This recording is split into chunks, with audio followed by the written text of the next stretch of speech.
오랫동안 우리가 한 가지 일을 해 가다 보면 처음에 그 일을 시작할 때 그 초심, 그 마음을 끝까지 유지해 나가기가 쉬운 일이 아니다 하는 것을 우리가 얼마나 자주 발견합니까?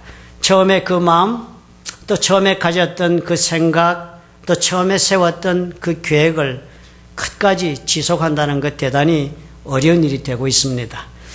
위험한 도전도 없고 또 안정되고 평안한 세월을 또 살다 보면 더욱 그 정도가 심해집니다. 그런 평안한 세월을 따라서 모든 것이 다 변해가는 것이 당연한 것처럼 그렇게 받아들여집니다. 처음에 학교에 들어갈 때 그 마음도 4년 뒤에 졸업할 때 생각해 보면 많이 달라져 있는 것도 발견하고, 처음에 직장에 들어갈 때 그 새로운 마음, 새로운 계획도 직장을 4년, 5년, 10년씩 다니다 보면 어느덧 다 완전히 다른 생각으로 그 직장을 다니고 있는 자신을 발견하는 것도 어려운 일이 아닙니다. 결혼할 땐 또 어떻습니까? 그 결혼할 때 처음의 마음을 끝까지 유지할 수 있다면 얼마나 좋겠습니까? 세월이 가면 이 모든 것이 다 변해가는 것, 그것이 우리의 삶이 아닌가 생각이 듭니다. 그런데 살아다 가다 보면은 과연 무엇이 중요한가, 아니면 또 무엇이 그러하지 못한가 하는 그 구별도 희미해지고 맙니다. 그렇게 오랫동안 편안한 세월을 우리가 살아가다 보면 가장 중요하게 생각해야 할 것, 본질적인 것은 잊어버리게 되고, 그와는 정반대로 원하지 않음에도 불구하고 전혀 중요하지 않은 비본질적인 것에 우리가 매달려서 어떤 경우에는 자신을 바라보면 그 비본질적이고 중요하지 않은 것이 마치도 내 삶의 전부인 것처럼 그렇게 매달려 허덕거리고 있는 자신을 발견하지 않습니까? 제가 잘 아는 장로님 부부가 한 분 계세요. 재미있는 말씀을 아주 자주 해주시는 분입니다. 만날 때마다 지혜가 있으신 말씀을 꼭 해주세요. 그분이 우리 교회 다닐 때 교회론을 공부를 했습니다. 그렇게 교회론을 공부를 하면서 그때 주제가 본질적인 것과 비본질적인 것을 우리가 잘 구분해야 신앙생활도 건강하게 할 수 있다는 얘기를 나누는 시간이었어요. 그러면서 참 우습게도 우리가 본질적인 것에 모든 것이 중요함이 있고 우리 삶을 다 걸어야 한다는 것 알면서도 우리는 비본질적인 것 때문에 시험에 들고 신앙생활을 망칠 때가 많다 하는 이야기를 나누었습니다. 그러므로 비본질적인 것을 그렇게 중요시하고 매달리지 말자 하는 것이 공과의 내용이었습니다. 그 말씀을 듣더니 그 점잖으신 분이 하시는 말씀이요, 자기는 그렇지 않다는 거예요. 목사님, 이 비본질적인 것이 사실은 더 중요합니다 그러는 거예요. 그러면서 하시는 말씀이 자기 부부 삶을 생활을 보면 그렇다 합니다. 자기들 부부는 본질적인 문제로 서로 싸운 적이 없다 합니다. 그런데 정작 부부싸움을 종종 하는데요, 그 싸움을 가만히 보면요, 모든 원인이 다 비본질적인 데에서 일어나고 있더라 하는 것입니다. 그러면 자기 예를 드는 거예요. 자기가 가장 잘 부부싸움을 하는 예를 드는 거예요. 부부가 서로 같이 일하러 나가기 때문에 아침에 집을 나온다 합니다. 그러면 나중에 나오는 사람이 문 앞에 놔둔 집 열쇠를 들고 나오는 것이 당연하지 않습니까? 그러는 거. 그렇지요. 그런데요, 자기 부인은 다 좋은데 이 사소한 일 한 가지를 완전히 무시하고 산다는 것입니다. 그래서 자기가 먼저 나오고 나중에 집사람이 나온 경우에는요, 집 열쇠를 가지고 나오는 법이 없다는 것입니다. 그래서 나중에 자기가 결국은 집에 들어가기 위해서 창문을 뚫고 그 큰 몸을 가지고 자기가 창문을 넘어서 집에 들어가 문을 열게 되는 일이 많아서 그것 때문에 수도 없이 싸운다는 것입니다. 자기 부부는 이것 가지고 늘 다투고 산 적이 너무나도 많다는 것입니다. 이 완전 비본질적인 것이 우리 부부에는 정말 목숨처럼 중요한 사건이 되어가고 있습니다. 사실 얼마나 재미있는 이야기예요.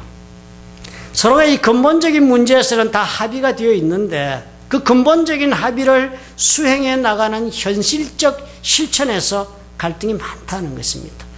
사실 그것이 우리들의 살아가는 모습이 아니겠습니까? 사실 그런데요, 그런 갈등은 문제라고 그렇게 생각할 것이 없겠습니다.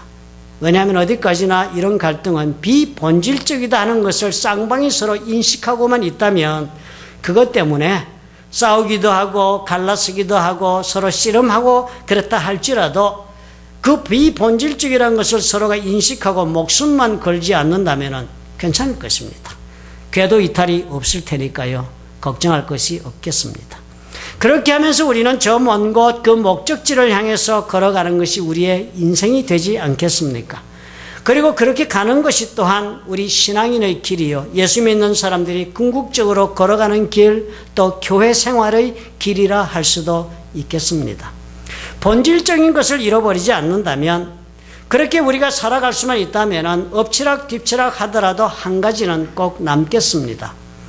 가는 길 그 과정에서 우리가 서로 다투기도 하고 틀어지기도 하고 그래서 넘어지기도 하고 그래서 서로 아파하기도 하지만은 결국은 우리가 다시 일어서기도 하면서 살아가는 것, 그렇게 살아가서 결국은 어떻게 해요? 본질적인 것이 살아있는 한 끝까지 목적지에 우리는 도달할 수가 있는 것입니다. 그래서 우리가 그렇게 해서라도 목적지에 도달하게 되면 그때 가서 지나온 살아온 세월을 뒤돌아보면 무엇이 과연 우리 마음속에 남겠습니까? 무엇이 그 믿음의 경주를 다 달린 다음에 살아온 우리 삶에 그 다음에 남겠습니까? 지난 세월을 돌아보면 서로 마음이 사로잡혀 다투던 그 일이 남겠습니까? 아니면 그토록 나를 까닭 없이 괴롭히던 그 사소한 그 모든 일들, 그토록 그 당시에는 중요하게 내 마음을 사로잡아 괴롭혔던 그 일들이 그 도착지에서도 여전히 내 마음에 남아있겠습니까? 지나온 삶이 길어지면 질수록 이 문제에 대한 깨달음도 깊어질 것입니다. 사소하고 비본질적인 것이 때때로 우리를 얼마든지 사로잡을 수 있고 뒤흔들 수 있다 할지라도 그런 적이 수도 없이 많아서 고통스럽다라고 우리는 생각하고 살았을지 몰라도 그런 과정을 다 지나고 보면 그 모든 것들은 우리의 기억에서조차 희미해지고 많은 것이 아니었습니까? 혹여나 그런 것들이 아픈 기억이 돼 살아난다 할지라도 그 모든 일들에 대한 기억은 그때 내가 왜 그랬었지? 그때 그것이 뭐 그리 중요하다고 내가 목숨을 걸고 그렇게 투쟁하고 그렇게 흔들리고 괴로워했었지? 하는 정도의 판단으로 모든 것은 마무리 지어지는 것입니다. 미식축구 코치요. 여러분 미식축구 보시는지요? 룰이 좀 복잡해서 안 보시는 분도 많겠지만 그 미식축구가 대단히 깊은 심오한 작전이 들어있는 게임들입니다. 가장 유명한 그 토너먼트가 뭐죠? 슈퍼볼. 그 슈퍼볼에서 우승도 한 그런 유명한 코치가 한 분 있었습니다. 그분의 이름이 빈스 롬바르디라는 사람이 있었어요. 그분이 이런 말을 했습니다. 슈퍼볼에 우승도 하고 그러면서 그 모든 경기가 다 끝난 다음에 그 다음에 이 사람이 이런 글을 적었어요.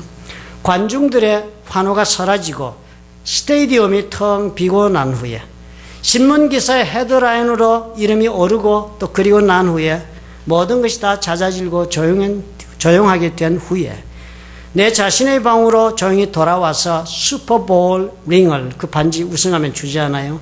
그 반지를 옷장에 넣고 모든 화려한 팡파레도 내 기억 속에서 다 사라지고 난 후 그래도 끝까지 사라지지 않고 나에게 남는 것들이 있다. 대단히 재미있는 얘기를 하잖아요. 그 경기에 그렇게 화려한 경기면 우승하고 했으니까 얼마나 격렬했겠습니까? 흥분의 도가니였지 않겠어요? 그 체험이 얼마나 큰 엑스타시가 있었겠어요?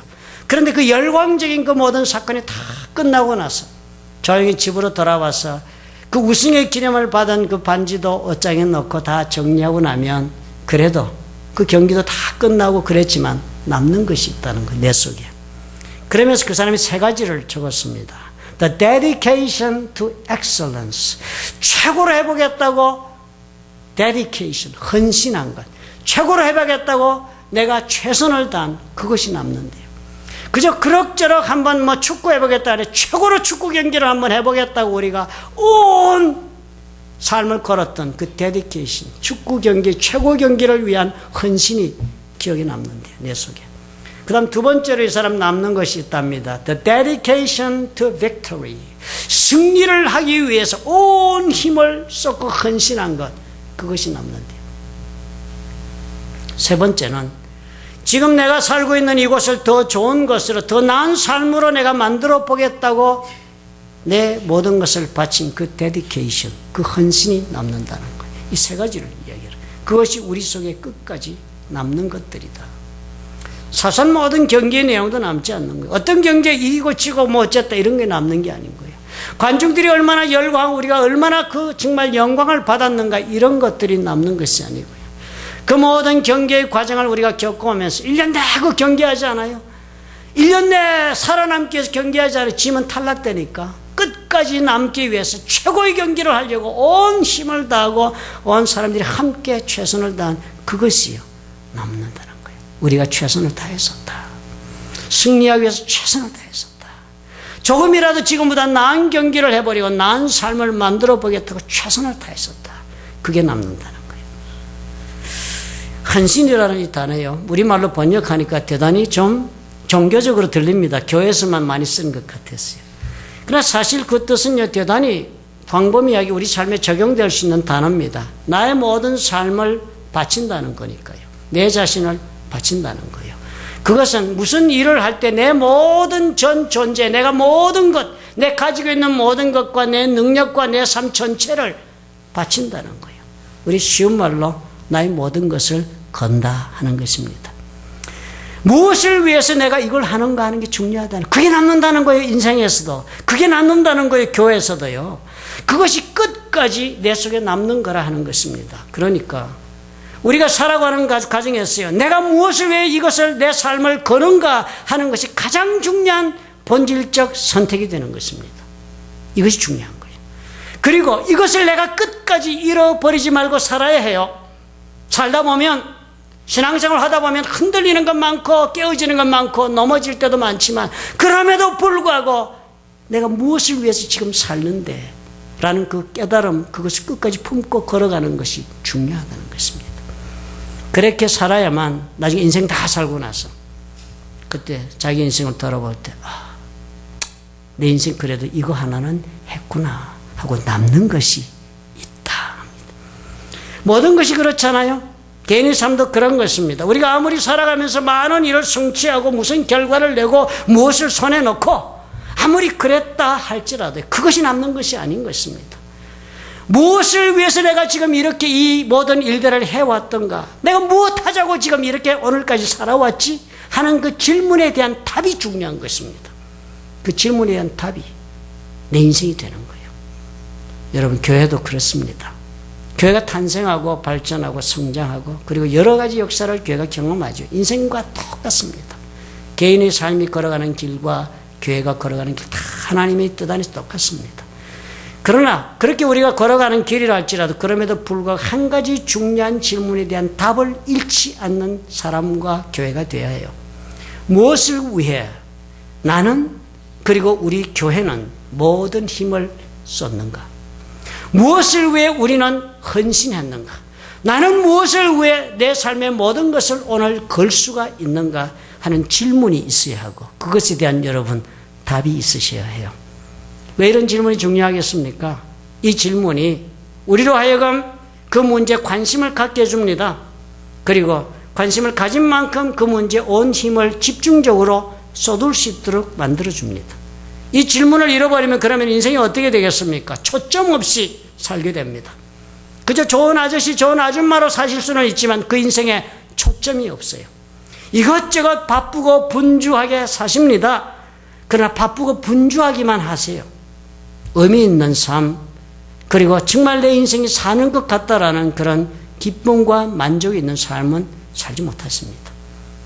분주하게만 하시면요, 다 살고 나시면 자기 인생 산 것 같지 않고요, 남 위에서 내가 소진되었다 하는 것밖에 느끼는 것 없으시게 됩니다. 그러시면 분노하시게 돼요. 나이 들어서. 초대교회 특징 오늘 우리가 읽어보니까요, 바로 여기에 그 특징이 보입니다. 사람들이요, 무엇에 온 힘을 쏟고 있는지가 보이지 않습니까? 이 사람들이 온 관심을 집중하고 온 힘을 쏟아붓고 살아가는 일이 보이는 것입니다. 누가복음 19장 10절에서 기록한 것처럼 예수님이 그런 말씀하셨어요.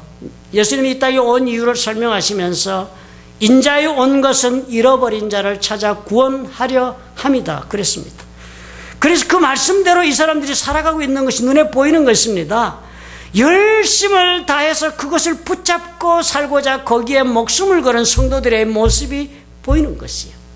그리고 그런 성도들의 모습을 적은 다음에 사도행전 5장 14절에 적기를 믿고 주께로 나오는 자가 더 많으니 남녀의 큰 무리더라. 놀란 표현이 있잖아요. 그죠? 초대교회가요, 이것에다 온 관심을 집중하고 그것을 위해서 온 사람들이 삶을 다 투자하고 걸었던 것이 너무나도 분명하게 드러나오는 것입니다. 그들이 그러지 않았어요. 사도행전 시작할 때부터 보니까 주님이 당부하신 말씀을 말씀대로 그냥 믿었습니다. 문자적으로 믿었습니다. 성령이 임하실 때까지 그들은 모여서 기도했던 사람들이 됐어요. 외부의 압박이 그동안 얼마나 강했습니까? 세상의 힘 있는 자들 모두가 합심해서 저들을 공격해 왔습니다. 그렇지만 그런 위협 속에서도 그 사람들 어떤 기도했습니까? 주여, 이제도 저희의 위협함을 하감하옵시고 주님 내려다 보시옵소서. 그리고 종들로 하여금 담대히 하나님의 말씀을 전하게 하여 주옵소서. 이것이 저들의 기도였습니다. 그 위협이 있는데도 불구하고 그만두고 좀 우리 편하게 살고 해달라는 기도 안 했습니다. 그리고 그것을 위해 온 삶을 걸었으니까 온 교회의 힘과 관심이 거기에 집중이 되었다는 것, 우리가 잊지 말고 사도행전을 읽으셔야 해요. 왜 초대교회처럼 되지 못하는가? 왜 초대교회는 그때 그 모습이 이제는 현실적인 교회에서는 다 찾기가 어려운가? 거기에 그 단서가 있는 것입니다. 이것이 그랬어요. 저와 여러분이 교회를 한평생 다닌 다음에 우리 가슴 속에 남는 화두가 되어야 합니다. 나는 하나님의 말씀에 내가 온 삶을 걸고 살았다. 이 고백이 있을 수 있어야 합니다. 신앙생활이 뭔데요? 신앙생활이 구름 잡으러 온 것이 아닙니다. 하늘에 별 따러 온 것 아니고요. 신앙생활이 남들 못하는 일을 어떻게 한번 이루어서 놀라운 역사를 내가 한번 해보겠다고 그렇게 한 것이 신앙생활이 아닌 것입니다. 신앙생활은요, 하나님의 말씀을 따른 삶을 살고자 해서 선택한 것이 신앙생활입니다. 이것저것 교회 다니면서요, 아니면 한평생 신앙생활 하다 보면 겪을 일도 많고 겪은 일도 많을 것입니다. 그래서 그 가운데 열광할 때도 있었고 낙심할 때도 있고 또 때로는 엎드려 통렬하게 기도한 날들도 있었을 것입니다. 그러나 그 모든 다사다난한 인생의 과정과 신앙의 과정을 다 거치고 나면 그래도 그 외에 남는 것이 뭐라고요? 그 남는 것이 하나 있을 수 있습니다. 그것이 나는 나의 모든 것을 말씀에 걸었다. 거기에 우리가 삶을 걸었다면 그것이 끝까지 남는 것입니다.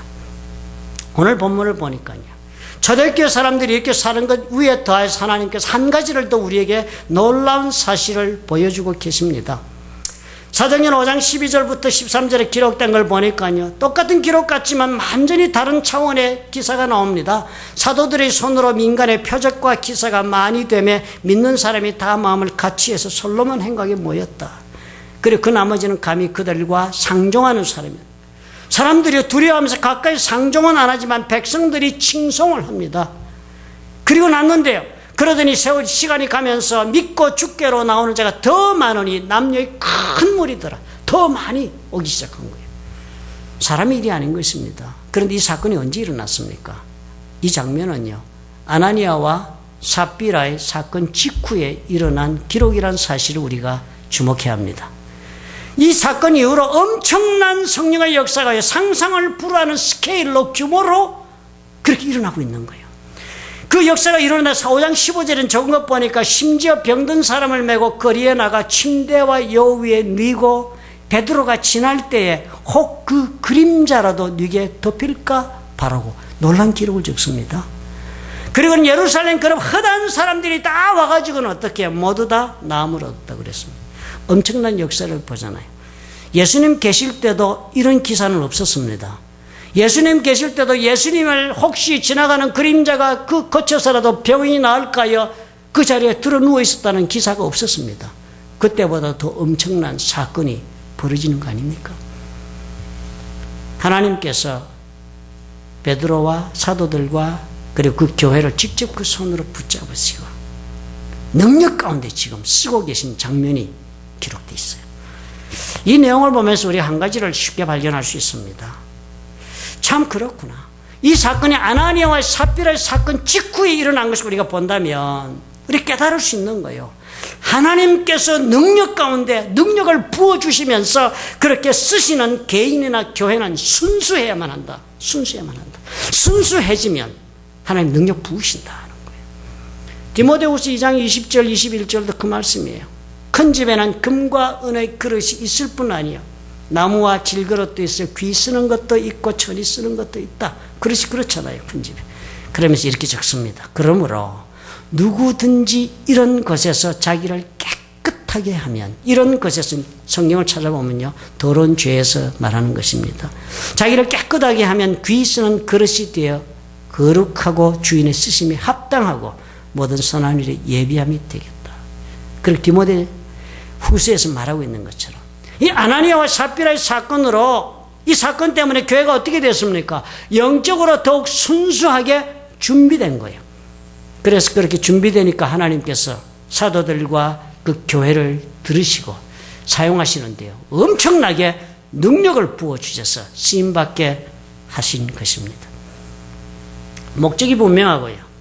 그리고 그 본질적인 목적을 따라서 우리가 살아간다 그럴 때는요, 그럴 때도 우리가 한 가지가 더 있어야 그 길을 걸어갈 수 있습니다.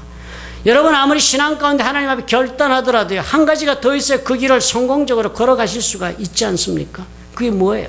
하나님이 내가 기뻐하시는 삶 살고 싶다, 내가 이 길을 걷고 싶다 할 때도, 그래도 우리가 그 길을 걸어가려면 걸어갈 수 있도록 능력 부어주시는 하나님의 은혜가 있으셔야 해요.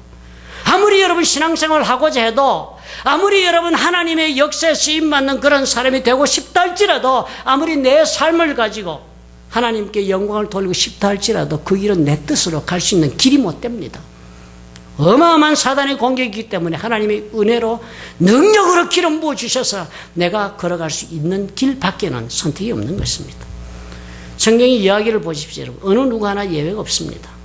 그 사람이 누구든지 간에 하나님께서 한번 쓰고자 작정을 하시거나 반드시 그에게 무슨 일이 일어납니까? 하나님이 축복하시고 쓰고자 하면 반드시 그에게 외부로부터 엄청난 압박과 회방이 임합니다. 물론 하나님께서는 그 회방과 압박을요, 어떤 경우든지 간에 우리가 믿음으로 견디기만 한다 해도 합력하여 선을 이루도록 하시겠죠. 그런데 그런 과정에서 우리가 그냥 견뎌내고 협력하여 선을 이루는 것을 기다리는 사람으로 끝날 것이 아니라, 하나님의 능력 가운데 이기고 나가려면 어떻게 해요? 힘있게 살 수 있으려면 어떻게 해야 되겠습니까? 굴하지 않고 강하게 이기면서 내 현실을 오늘 감당하여 참으로 하나님 기뻐하시는 삶을 이루고 싶다면 어떻게 하겠습니까? 오늘 보니까요, 하나님 향하여 내가 순수해져야겠다는 것입니다. 순수하다는 것, 아나니와 삽비라의 경우를 통해서 보니까 이 순수하다는 것이요, 누구를 위해서 사는가와 직결되어 있습니다. 내 마음의 생각, 누구의 영광을 위해서 내가 사는 것 직결되어 있습니다. 하나님께서 제거하신 아나니와 삽비라의 죄요, 다시 말해서 저들의 교회를 혼탁하게 만드는 저들의 죄악은 다른 것이 아니었습니다. 그들은 어떤 죄악이었습니까? 아나니와 삽비라가 얻고자 하는 것과 이 죄악이 직접적으로 연관이 되어 있었습니다. 두 사람이 얻기를 원했던 것은 자신들이 사람들 앞에서 영광을 받는 것이었습니다. 쉬운 말로 얘기하면 이기적인 욕심으로 사는 거예요. 자기중심적으로 사는 그들의 본성이 삶을 주관하고 있었던 것입니다. 그 당시 교회는 사도행전 4장 32절에 엄청난 모습을 이루고 있었어요. 믿는 무리가 한 마음과 한 뜻이 되어 모든 물건을 서로 통용하고 제 재물을 조금이라도 제 것이라 하는 자가 하나도 없더라. 그리고 이렇게 적었습니다. 그 중에 핍절한 사람이 하나도 없다. 이거 대단한 문장이 아닙니까? 그 당시 1,000명, 2,000명 모였습니까? 수도 한 번에 모인 사람이 3,000명이에요. 수도 없는 사람들이 3,000명이 모여서 더 많은 무리가 모였는데, 오늘 보니까 아나니아 삽비라 사건 그 이루나 또 더 많은 사람이 모이니까 수도 없는 사람들이 막 밀려드는 때였습니다. 그런데 그 사람들 가운데 한 사람도 핍절한 사람이었다. 뭐가 부족해서 사람 사는 것이 아주 그렇게 필요하고 부족하게 허덕거리는 사람이 한 사람도 없었다. 교회가 엄청난 축복을 받은 것을 뜻합니다. 성도들이 삶의 물질의 자유함 가운데 지금 하나님의 인도하심을 받는 모습을 지금 보여주고 있는 것입니다. 그런데 왜 그렇게 됐다고 그랬습니까? 그것은요, 밭과 집 있는 자는 팔아 그 판 것의 값을 가져다가 사도들의 발 앞에 두었으니까, 그래서 사도들이 저희가 각 사람의 필요를 따라 나눠주는 일 때문에 핍절한 사람이 하나도 없는 역사가, 엄청난 역사가 일어난 거예요. 아나니아 삽비라가 이런 교회의 놀라운 역사에 자신들의 이름을 올려놓기를 원했습니다. 그리고 그 의도가 결국은요, 죄를 짓고 교회를 더럽게 만든 것입니다. 아나니아 삽비라의 죽음이라는 것은, 이 하나님이 이 두 사람을 죽여 걷어냈다는 것은 교회가 이것으로부터 순수해지도록 하나님이 손을 대신 것입니다. 그러고 나서 어떻게 됐어요? 외부로부터의 압박은 점점 더 강해졌습니다. 그렇지만 압박이 더욱 강해졌음에도 불구하고 성령의 역사는 더욱 강하게, 사도들과 베드로와 모든 성도들은 더욱더 강하게 하나님의 말씀에 따라 믿음의 길을 걸어 나갔습니다. 우리가 살아나가면서 여러분, 저와 여러분께서 예수 믿으면서 가장 간절한 것이 이것 아닙니까? 우리가 살면서 우리가 하나님 손에 내가 힘을 얻어서 오늘 사는 거예요. 오늘 우리 하나님 손에 은혜를 입고 능력을 입어서 내가 하나님 손에 한번 멋지게 쓰임받는 인생을 한번 살아보는 것, 이것이 우리의 소원 아닙니까? 그렇다면 우리가 한 가지만 하면 되겠습니다. 하나님의 뜻 가운데 우리가 삶을 살겠다, 본질적인 문제를 결정해야 돼요. 그 다음에 우리가 꼭 해야 하는 것, 순수해지는 길을 선택해야 하셔요. 순수해져야 해요. 순수해지시는 만큼 하나님께서 능력을 부어주시기 때문입니다. 순수해지시는 만큼 하나님 손에 쓰임받게 되기 때문입니다. 우리가 예수를 믿음으로 저와 여러분 다 깨끗함을 입었습니다. 우리는 죄사함을 입어서 의로운 존재, 죄가 없다 하는 용서를 입어서 깨끗한 존재가 되었습니다. 그러나 그 깨끗하게 우리가 되었다 할지라도 그것으로 우리가 순수해진 것을 뜻하는 것이 결코 아니라는 사실을 기억하셔야 합니다. 하나님의 손에서 귀하게 쓰임받는다는 것이, 여기에서 차이가 벌어지고 있는 것이 너무나도 분명해요. 다 예수 믿었다고 다 하나님 가운데, 능력 가운데 쓰임받지 못하는 이유가 여기에 있는 것입니다. 깨끗하게만 할 것이 아니라 저와 여러분이 순수해지면 질수록 우리 하나님 손에 쓰임받기 좋은 사람이 되는 것입니다. 쓰임받을 때, 우리가 순수해질 때 우리는 능력 가운데 하나님 앞에 삶을 드릴 수가 있는 것입니다. 그러다면 당연히요, 우리 하나님께서 어떻게 하시겠습니까? 저와 여러분에게 이 능력 부어주시기 위해서라도, 예수 믿어 우리가 어렵다고 깨끗함을 입은 우리 모든 영혼들을 하나님께서는 붙잡으시고 사랑하는 까닭에 가장 원하시는 일, 우리를 순수하게 만드는 일을 시작하실 것입니다. 그래서 히브리서 12장 5장 6절은 그것을 이렇게 다른 말로 우리에게 가르쳐 줍니다. 주께서 그 사랑하시는 자를 징계하시고 그의 받으시는 아들마다 채찍질 하심이니라 하였다.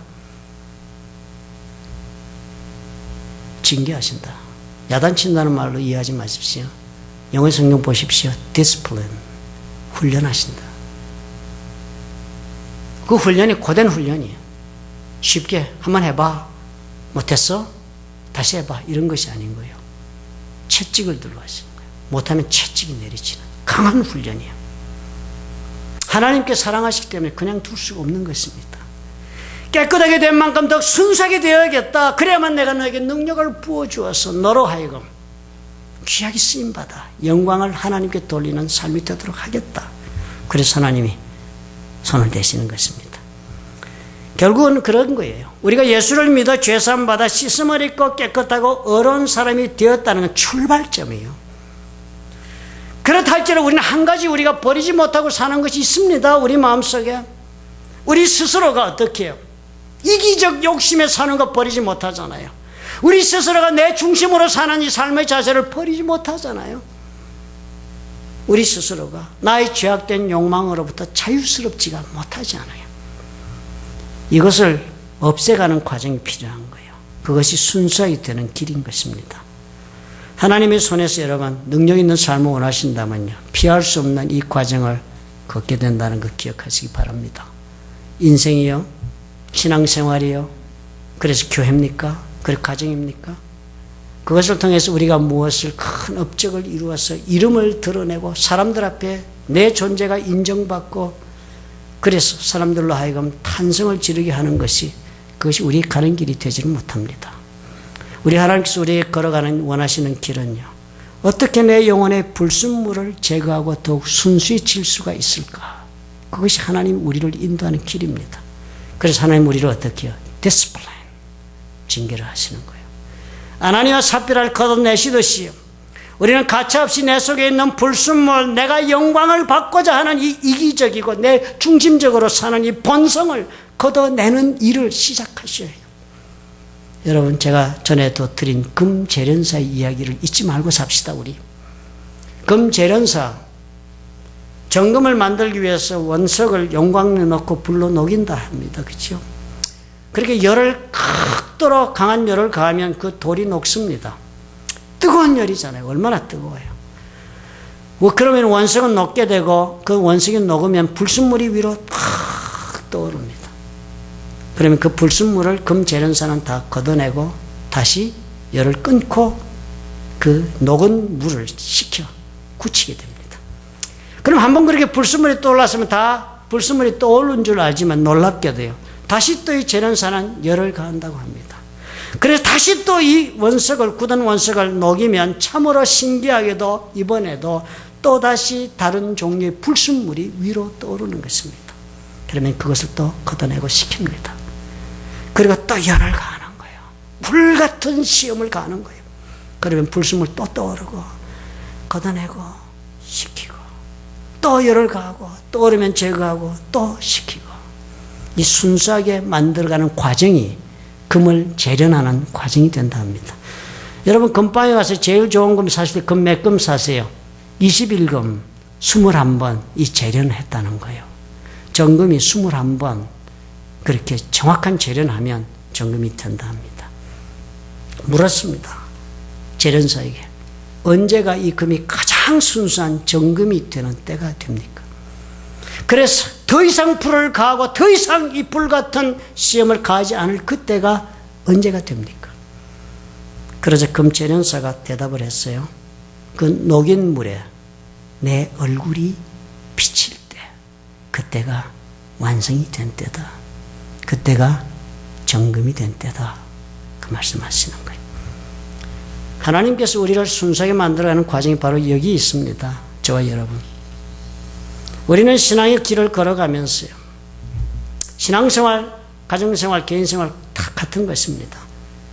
교회를 통해서 하나님의 말씀을 배우고 그것을 내 것으로 삼고, 그리고 그 말씀을 살아서 남에게 말씀을 전하고, 그렇게 전하면서 하나님의 능력을 보는 것이 신앙의 정석입니다. 그러나 이 모든 과정이 어떻게 일어나겠습니까?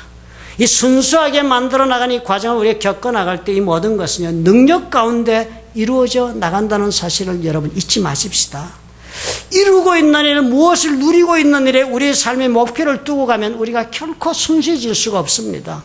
내 소욕에 내가 사로잡히니까. 성취에, 그리고 교회가 거기에 목표를 두고 나면 결코 순수하게 하나님 앞에 설 수가 없게 됩니다. 욕심에 사로잡힌 교회가 돼요.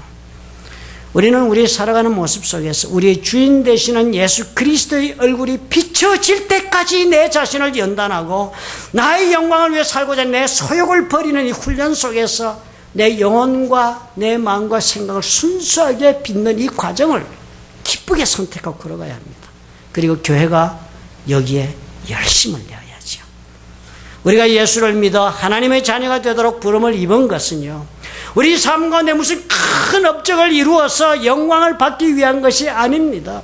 우리 예수께서 죽으시면서 하신 말씀이 무엇이었어요? 다 이루셨다고 그랬습니다. 주는 다 이루셨는데 우리는 왜 그토록 다 이루신 주님을 믿으면서 이루지 못한 인생의 소욕 때문에 몸부림치며 신앙생활 하십니까? 그것이 우리의 가야 할 길이 아니에요. 능력을 입어 세상을 제패하는 것이 우리의 목표가 아닙니다. 우리는 하나님 앞에 순수하게 되었어요. 순수한 사람으로 우리 속사람이 변화되었어. 그래, 그런 순수한 우리를 통하여 하나님의 능력이 세상으로 흘러나가는 그런 역사를 위해 우리가 존재하는 것입니다. 우리가 부름을 입은 것은요, 저와 여러분이 예수를 믿게 된 것은요, 깨끗함을 입어 하나님의 자녀가 되어서 그것으로 끝난 것이, 그것이 시작이 되어서 더욱 예수 그리스도를 닮은 하나님의 사람으로 내 속사람이 하나씩 둘씩 순수하게 변화되어, 그래서 그 변화된 모습이 남들이 보니까 아, 하나님이 저렇게 하셨다. 예수 그리스도의 모습이 저 사람 속에 보이는구나. 그래서 주께서 영광을 받게 되는 것이 우리 살아가는 이유가 되는 것입니다. 사람들이 나를 보면 그래서 말할 수 있어야 돼요. 예수 그리스도 믿은 지 20년 되었다. 여러분 말씀하시면 남들이 보면 20년쯤 되었으니까 예수님의 얼굴이 더 확실하게 보이네, 저 사람. 그래야 되는 거예요. 20년이 되었는데도 자기의 욕심에 사로잡혀 몸부림치는 기도밖에는 모르는 권사님, 불행하세요. 본인만 불행한 게 아니에요. 예수를 불행하게 만드세요. 살아온 만큼 내 속에 예수 그리스도가 보이는 노력이 있어요. 그것이 순수를 향한 노력입니다. 그러기 위해서 어떻게 해요? 연마해야죠. 한 가지 두 가지 정리하고 한 가지 두 가지 선한 행동을 하는 것이 신앙생활이 아닙니다. 우리는 죽는 날까지 이 목표를 가지고 살아야 해요. 이것이 나의 본질적 추구가 되어야 하는 것입니다. 주를 닮기 위해서 내가 오늘 살아가는 것이 내 하나님 앞에서의 삶의 본질적인 목표가 되어야 하는 것입니다. 이것을 우리가 순종하고 받아들이시면요, 순수해지는 만큼 하나님이 삶의 능력을 부어주신다는 사실, 그리고 이 걸음은 끝까지 가야 하는 걸음이라는 사실을 기억합시다. 1968년 멕시코 시티에서 올림픽이 있었답니다. 올림픽의 꽃이 뭐예요? 마라톤 경기 아닙니까? 그죠? 맨 마지막에 하나의 마라톤을 1968년 그날 올림픽 마라톤 하는 날 저녁 7시 10분, 굉장히 늦은 저녁이에요. 서늘한 바람이 부는 그 올림픽 스테디움 안으로 마라톤의 맨 마지막 주자가 들어왔습니다. 탄자니아에서 온 선수인데 존 스테판 아쿠아리라는 선수가요, 절뚝거리면서 고통스러운 모습으로 몸을 막 끌면서 마라톤 그 주자가, 마지막 주자가 경기장으로 들어왔습니다. 그때는 이미 승리자는요, 월계관 다 받아쓰고 떠났습니다. 승리의 예식은 오래전에 이미 끝난 시간이었어요. 갈 사람 다 가고, 그 경기장 스테디움 거진 다 텅 비어 있고, 그런데 이 아쿠아리가 홀로 이 자신이 막 피가 흐르고 붕대를 감은 다리를 막 끌면서 사투를 벌리고 여기까지 마라톤 해온 것이 보이는 거예요.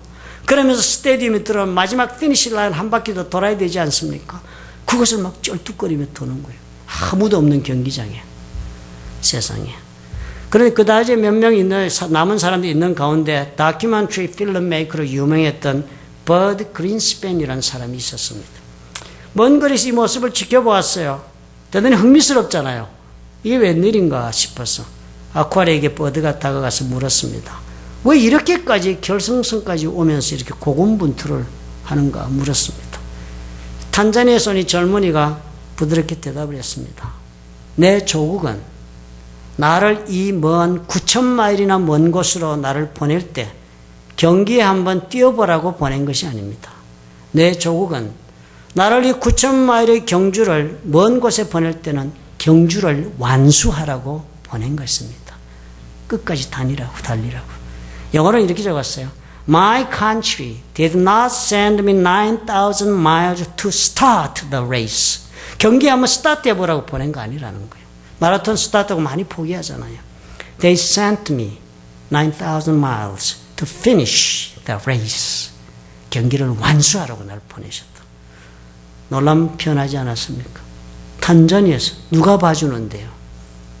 아무도. 그러나 이 사람이 자신의 본질적 이유가 거기에 있었습니다. 끝까지 달리는 것이다. 저는 이 말씀을 읽으면서 어제 상당히 번뇌했습니다. 예수께서 우리를 부르시고 구원하신 게 저는 전부라는 그 생각이 강렬했습니다. 언제나. 그래서 예수 믿게 하는 것 너무 중요하고 그것이 우리가 목숨을 걸어야 한다 생각했습니다. 그런데 가만히 묵상해 보니까요, 우리 예수께서 자신의 목숨을 주시면서 우리를 부르신 것은 우리가 단지 구원받아서 start the race, 구원받아 한번 살아보게 하려고 구원하신 것이 아니라는 거예요. 예수께서 나같이 더럽고 추한 죄인을 예수님 모르실 그때 이미 주님이 나를 위해 돌아가신 그 이유는요, 단지 구원받아서 너 한번 인생 살아봐, 그래서 하신 것이 아니라는 거예요. He died for me to finish the race. 내가 이 믿음의 경주를 다 완수하라고 주께서 죽으신 거라는 거예요. 저와 여러분, 우리 무엇이 남을까요? 인생을 다 사시고 나시면. 젊어서 아직 그 생각하기 싫지요. 곧 다가올 것이라고 생각하십시오. 그러나 그때를 위해 지금부터 준비하십시오. 행복하게 우리 인생 살려면 우리 하나님 앞에 순수해지는 노력이 우리 모든 것입니다. 순수해진다는 것, 내 속에 들어있는 이기적이고 자기중심적이고 죄된 이 본성을 하나씩 둘씩 삶의 고난이 있을 때마다 그 고난이 용광로 불로 나를 정하게 하신다는 것을 깨닫고 순수히 걸음을 걷는 것입니다. 순수해지면 질수록 주께서 능력을 부어주세요. 세상을 이기게 해주십니다. 그래서 끝에 우리가 주님 만나는 날 우리 주님 앞에 우리 한 가지를 말할 것입니다. 하나님, 나는 예수를 제대로 믿고 끝까지 경주를 완수하려고 dedicate my life, 내 삶을 드렸습니다. 고백할 수 있다면 저와 여러분의 삶은 의미 있고 보람이 있는 삶이 될 것입니다. 믿으시면 아멘 하시기 바랍니다. 믿으시는 줄 압니다. 사랑이 많으시고 좋으신 아버지 하나님,